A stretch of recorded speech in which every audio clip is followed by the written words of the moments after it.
La religión ya no será violación de los derechos humanos cuando alguien lo agredan por cuestiones religiosas. Qué tremendo. Cómo están cambiando las leyes, ¿verdad? Así que usted, si es maestro o es maestra, cuando le digan, tienes que darle los videos y enseñarle a los niños que hay mamá y papá, también hombre con hombre, mujer con mujer, muchos maestros no van a aceptarlo. ¿Y qué va a pasar? Vienen acciones penales en su contra.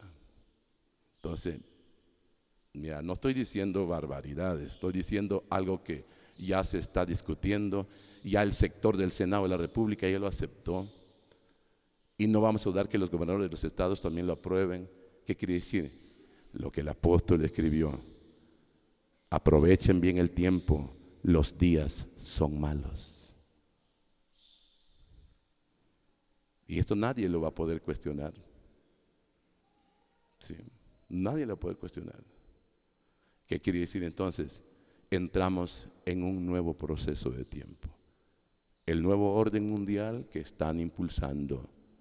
También la reforma viene en el sentido de que el Estado podrá sancionar cualquier religión que atente contra esos principios que ellos ya cambiaron. Así que vamos a tener una constitución tan distinto a lo que tú conocías. Amén. Usted va a decir, pero ¿por qué no tienes derecho de hacer? Sí, Señor, pero en la legislación dice que esto no es violación de derecho, ¿verdad? Entonces, mucho ojo con los abogados, pero ¿qué pueden hacer? Viene un nuevo orden, nuevo cambio. Fíjate que eso no es nuevo, esto ha sucedido en los tiempos históricos. Esto no es de ahora nos va a sorprender a nosotros ver estas cosas, pero en realidad en otras partes del mundo, por ejemplo, otro que van a incluir, que ya lo tienen varias legislaciones, que los hombres adultos puedan casarse con niñas. Oiga, suena así feo, pero cuando lo vea usted, se va a sorprender. Y nadie tiene derecho de opinar en contra o en sentido contrario, porque vienen las sanciones. Entonces, los tiempos son malos. ¿Qué quiere decir? El problema de ahora no es que estemos discutiendo entre confesiones de fe. ¿Qué importa si tú y yo tenemos diferencias de concepciones religiosas? Lo que importa ahora es lo que el Estado va a aprobar y lo va a hacer cumplir. Nosotros estamos perdiendo el tiempo en otras cosas y no nos estamos dando cuenta de las cosas que se están amarrando.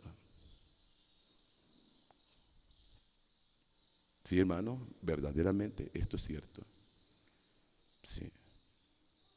Que vienen cambios y reformas en la propia Constitución y nos van a poner en un plan. Lo que Jesucristo dijo en cierta ocasión: los aborrecerán por causa de mi nombre. Sus familiares los entregarán a las autoridades y serán aborrecidos por causa de mi nombre. Hoy todavía aquí en nuestra comunidad, en nuestro país, hablar de Jesús es libre. Por lo menos el católico puede hablar de Jesús, por lo menos el protestante puede hablar de Jesús. En los Estados Unidos se acaba de aprobar la primera Biblia gay. Así que cuando un pastor o una iglesia en su doctrina contradiga las cosas que ya están establecidas en la Constitución, entonces vendrá una persecución contra ellos. Así que no estamos hablando simplemente de una cuestión simple de fe, estamos hablando de un contexto social que está viendo transformaciones y cambios y que ponen ahora a probar la fe de cada uno de nosotros los creyentes.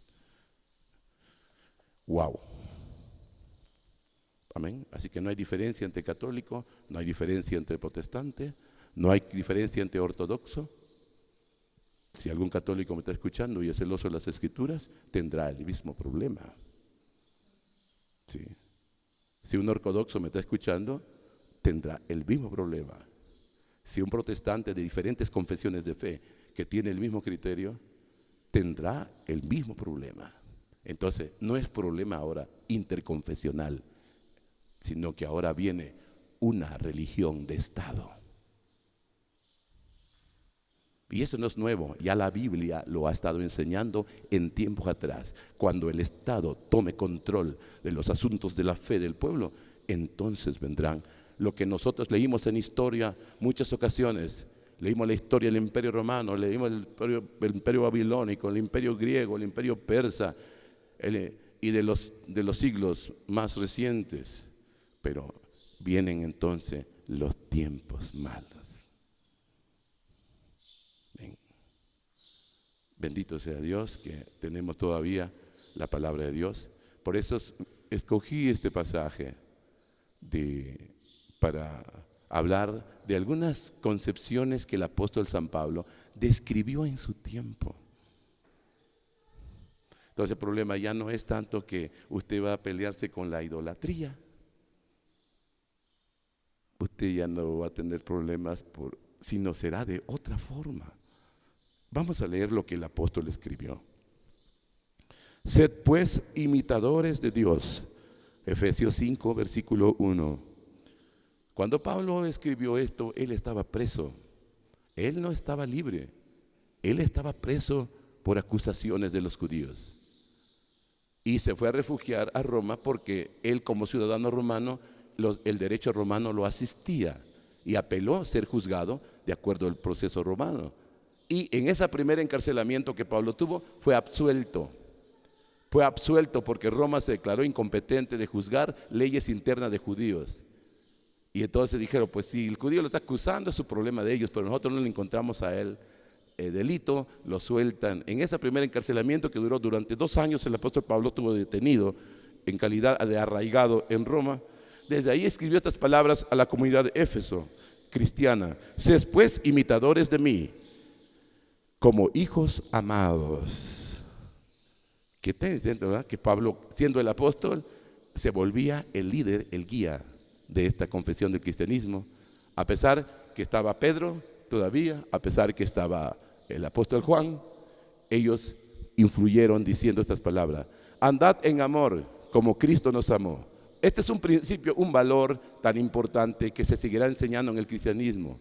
Andar en amor, ¿qué quiere decir? Andar en entendimiento, en buena razón, respetando al tercero, ¿verdad? Andar en amor, Pablo lo describe: como Cristo nos amó y se entregó a sí mismo por nosotros, ofrenda y sacrificio a Dios en olor fragante. El amor tiene un precio, el amor se demuestra, el amor no es un concepto vano, el amor tiene que hacerse praxis, el amor tiene que hacerse convivencia, el amor tiene que hacerse en el sentido de que debe ser demostrable. Un amor conceptual de la iglesia no lo lleva a ningún lado. Si la iglesia no, todo su móvil, toda su acción, todo lo que hace, todo lo que procura, todo lo que diligentemente pronuncia, tiene que estar bajo un principio de amor. Amén. ¿Qué quiere decir? En amor, ¿qué quiere decir? Siempre entendiendo al semejante, siempre priorizando el beneficio de los demás y ellos quedarse al último. Qué interesante, ¿no? Porque lo más lógico es que primero me sirvo yo y si sobra algo, ahí te toca a ti. Ese principio no funciona en el cristianismo. El cristianismo tiene un concepto profundo que es el amor hasta el sacrificio. Amén. Y aquí Pablo lo pone como evidencia. Quien nos enseñó a amar fue Jesucristo. ¿Y sabe qué demostró él? Hasta la muerte, llevado a muerte de cruz por amor. Inclusive logró perdonar a sus enemigos. ¿Qué cosa? Por eso el cristianismo tiene como símbolo el sufrimiento. Por eso cuando un protestante no ve bien la cruz, significa que no ha entendido al cristianismo. Se ha fanatizado en cuestiones religiosas, pero no ha entendido el concepto del cristianismo. Cristianismo es sacrificio, cristianismo es amor, cristianismo es el bien del prójimo, cristianismo es primero aquel, al último yo. Cristianismo es defender mis convicciones, si es necesario ir a la cruz como fue Jesucristo, es mantener mis convicciones firmes en las leyes divinas, en las leyes de Dios. Es el cristianismo. Por eso Jesucristo dijo: si alguno quiere venir en pos de mí, tome su cruz y sígueme. Niéguese a sí mismo, tome su cruz y sígueme. ¿Qué quiere decir? En el cristianismo es maravilloso. Es maravilloso lo que enseñó Jesucristo. Porque ahorita hay gente que quiere hablar de veras, mi amado hermano, cada cosa que nos encontramos. ¿Cómo puedes exigir si primero nosotros no cumplimos? El hombre está acostumbrado a exigir sus privilegios, pero siempre omite sus obligaciones ante Dios, ante él mismo, ante la sociedad, ante su propia familia. Tenemos que entender entonces que el derecho y la obligación van juntos. Amén. Cuando una ley solo dice la obligación y discrimina el derecho, es falso. Cuando una sociedad solo pide sus derechos y omite su obligación, es falso su argumento. Entonces, el derecho y la obligación van juntos. Y tiene que tener un equilibrio perfecto a fin de no cometer un acto injusto. ¿Verdad? Desde estas premisas sí podemos hacer un análisis de la problemática social. Mira, Pablo dice, Jesucristo fue una ofrenda agradable. Cuando él dijo, perdonen sus enemigos. Cuando llegó la hora, lo estaban matando sus enemigos. ¿Sabe qué hizo él? Los perdonó. Como acá le dijo, ese sí, lo que dijo lo cumplió. Cuando él dijo que no se puede echarse atrás, ¿sabe qué? Como un buen judío, Jesucristo, hay un precepto, el 526, precepto de la Torá, que dice, ningún judío puede dar la espalda, antes deberá morir dignamente. Así que si viene una guerra, viene un conflicto, un judío no se esconde, un judío da la cara, y si es necesario morir, así glorifica el nombre de Dios. Sí, es un precepto hebreo que debe resistir. Por eso es que el judío en el Imperio Romano no optó por la posición cristiana. La posición cristiana optó por ser víctima. Y el judío dijo, no, moriré luchando y peleando. ¿Y qué hizo? Tomó las armas y se enfrentó al gobierno, y finalmente el gobierno los reprimió, casi los persiguió, casi los exterminaba. Sin embargo, sus ideales y sus principios. Así que cuando ve usted estos cambios que vienen, ¿saben por qué están odiando judíos en los Estados Unidos? Porque jamás un judío va a aceptar que un hombre se case con hombre. Preferible morir, y nunca va a aceptar que una mujer se case con una mujer, porque dice, esas leyes contravienen las leyes divinas. Pero como tienen mucha paga, si sacaran su dinero de los Estados Unidos, los mandan a la quiebra. Si los judíos sacan su dinero de este país, también quiebran las empresas mexicanas, los meten en problemas. Por eso políticamente están buscando la forma. ¿Qué hacer? Esto nos pone a nosotros en problema, toda la confesión religiosa en el país. Por eso estos señores que están sentados en el Congreso de la Unión, algunos solamente tienen primaria terminada, senadores de la República. Otros solamente tienen secundaria terminada. De los 121 senadores de la República, México tiene en este momento solo 9 son doctores en Derecho. No siquiera son en Derecho, son doctores en otras disciplinas. ¿Qué quiere decir? Tenemos un Senado de la República que le hace falta mucho que leer. Tenemos un Senado de la República y a 500 diputados que necesitan conocer la ley. Pero como esta gente solamente se mueve por el poder del interés económico, pueden aprobar las leyes, aunque se lleven entre las patas a su propia familia. Y al ratito, cuando ya se creó este problema en la nación, ¿quiénes sufren? El pueblo. Pero ¿sabe qué? Porque el pueblo también ha hecho caso omiso a las leyes de Dios. Así que cuando vea sufrir el pueblo,